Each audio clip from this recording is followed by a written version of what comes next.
When I was growing up, my family had roast beef almost every week. And almost every week, I had to sit and stare at it and stare at it and stare at it because I hated roast beef. Like the kind that hate that you get this gag reflex. That's how I felt about roast beef. And that's kind of how I feel about Instagram, which is why I brought someone else on to talk about how you can get visible on Instagram using Reels. Welcome to Show Up and Be Seen. I'm Valerie McTavish, helping you with insights and inspirations to help you get visible so that you can increase your impact and grow your business. Joining me on the show today is Kimberly Clark. She's an Instagram Reels coach, and she's also an expert panelist at the University of South Florida in their digital marketing department. So, super qualified to be here and talk about Instagram, which, shall I state again, I am not. So, welcome, Kimberly. Thanks for joining us. Hi, thank you. I'm so glad to be here. So, Kimberly, before we talk about Reels and how you can use Reels and how you can get visible on Instagram, let's talk a little bit about your personal journey as an entrepreneur and the challenges you faced to get visible. What was the biggest challenge that you had to overcome in your own visibility journey? So, I was always okay with doing videos that I could redo if I messed up or that I could script and plan out. But my biggest struggle was going live. It took me so long to be consistent going live. I was terrified. I was terrified that no one was going to show up. I was terrified that I would get there and just fudge my words and just blank out and not know what to say. And that was definitely, I knew I needed to do it, but that was a big struggle to overcome for me to go live consistently. You know what? It's so funny because I talk to people a lot about what their challenges are in going using video, and it's almost 50-50. Half are so afraid of the script and the other half are so afraid of the live. So it's really interesting to see that this was what got you hung up, Mhm. but you had to get over that, right? You knew that it was a big part of how you were going to grow your business. So what did you do? What were the tools that you used to get yourself out there? So the first thing I did is I needed accountability. So I set a time, like I'm gonna go live on this date at this time and I'm gonna talk about this topic. And I literally told everybody. I went on my email list, I told my followers, I told my friends, I told everybody that way I had to because if I didn't, somebody was gonna notice. And then there were still some days I just didn't want to do it. So what I did was I found a friend of mine that had a similar niche, but had a very different perspective. And her and I would weekly go live together. And that was great because we got to see each other's audiences and interact. And that was a big hurdle that helped me jump over that. And then also, like, it was an accountability partner. So you had to show up for them. And those two things really got me over the hump. That's such a great tip. And, sometimes I will say to someone, if you really want to go live and you want to force yourself to go live, make it an event, right? Because then you're inviting people and doing what you were doing. And so that is such a great tip to, create an opportunity to be accountable to a very set time. A lot of people think that going live is this spontaneous thing that you're supposed to just pick a time and go for it. But that's easy to put off and procrastinate. Set date, set time, and even better if you can force it, bring someone else in to force you to do it like you did with a friend. So that's fantastic. Now, with going live, what was it about going live that made you so uncomfortable um, in the first place? Like, why were you so afraid to show up? You talked a little bit about that, but tell me a little bit more. So I think a big part of it was that people are judging you in real time, and they can comment in real time. So you're showing up as you are, which should be a really, really good thing. But when you go live, like there are people that can comment on it, and it could be anybody. And I've had trolls go on my lives, and it messes with you at first. So it was just getting over that fear of being judged, and I had to get over that fear of what people would think about me. And I'm not even sure why I don't know if it was my worried about my appearance or the way I talked, or, oh, I definitely hated my voice. That was part of it. And knowing that I would look back on it and pick apart the little things like I talk with my hands. So it was a little bit of everything, but definitely the judgment was a real big fear. It's so funny because, again, I hear both sides. I hear people are afraid that, they're gonna get judged, people are gonna show up and judge them, and then people are afraid that no one's gonna show up, right? And that's a real hang up with lives.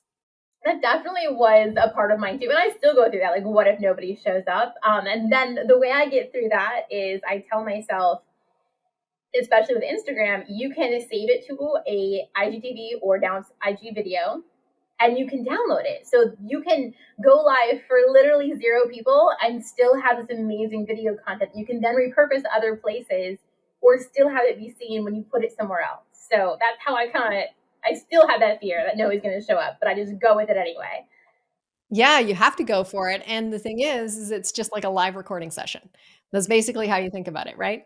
Yes, yes. So, we're gonna talk about Instagram and Reels in a second, but before we get to that, tell me about what happened when you did start to do this consistently, when you found these tools and these tricks to convince yourself, to force yourself to go live and really start showing up for your business. What did it mean for your business? So it kind of was a twofold.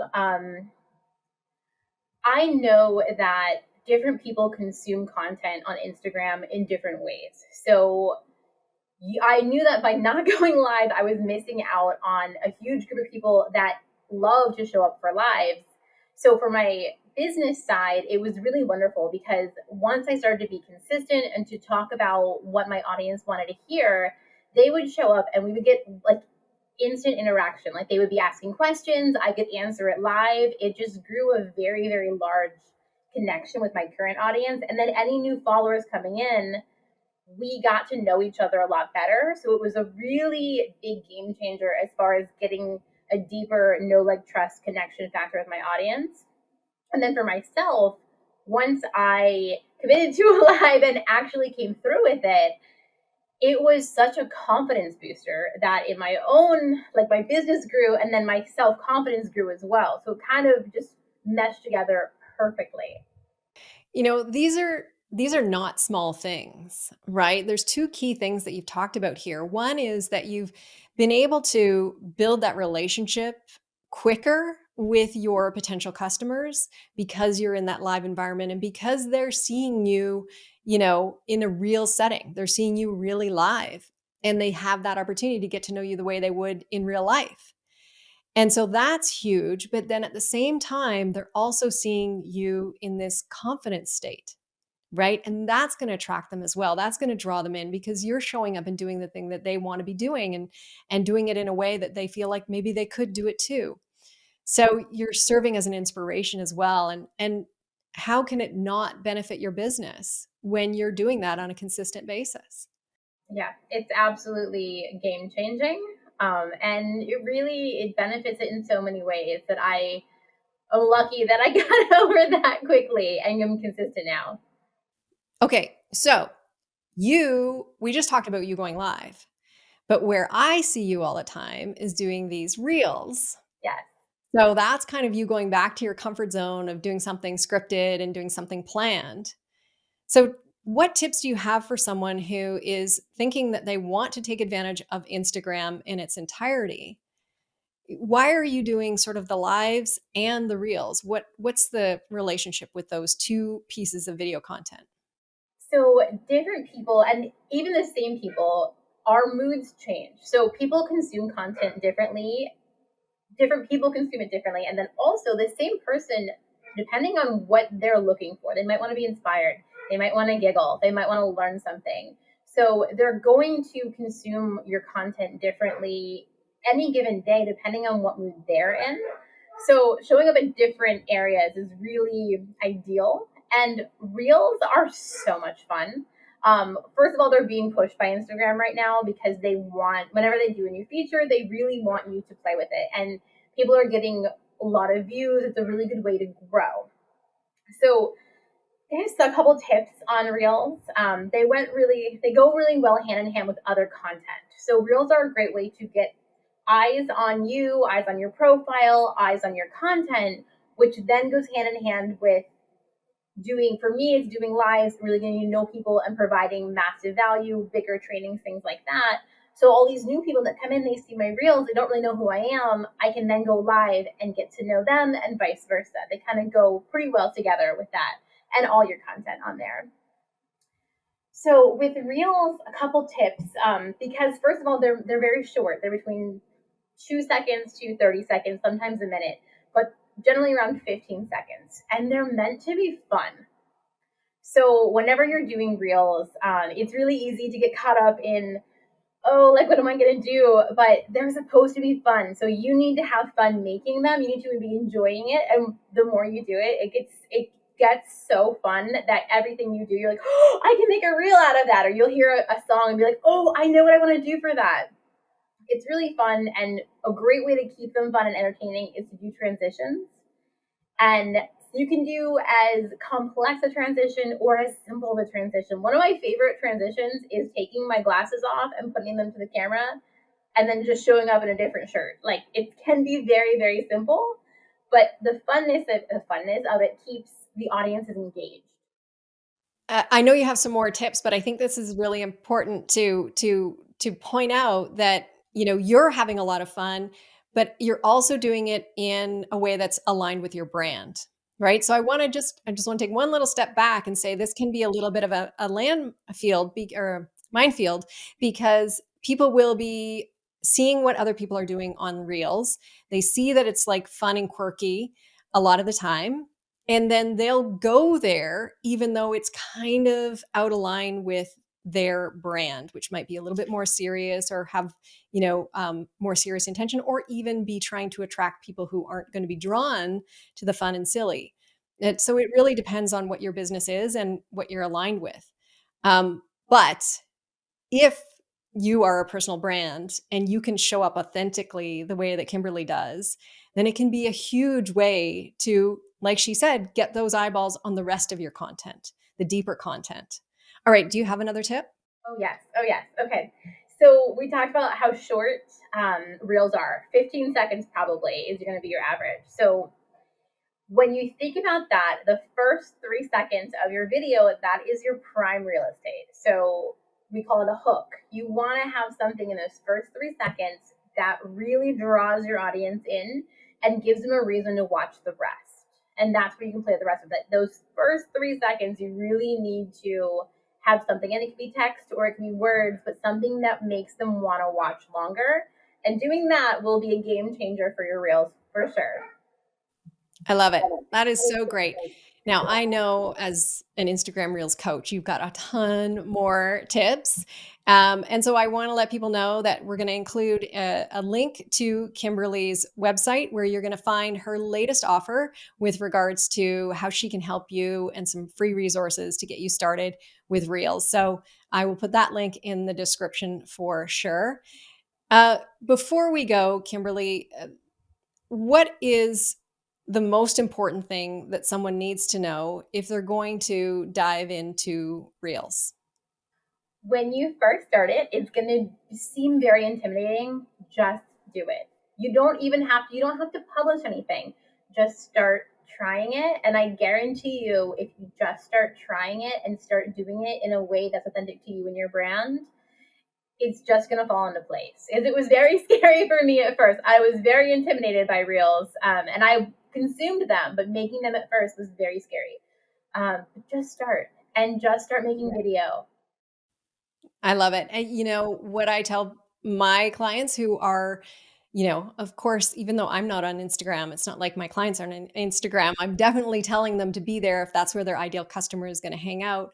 And so what I'm saying to them is very similar to what you said, which is allow the reels to be sort of the introduction and pull them in, but make sure that those reels are authentically you, because there's no point in you drawing them into, like you do, the lives, if they're going to show up and find someone else.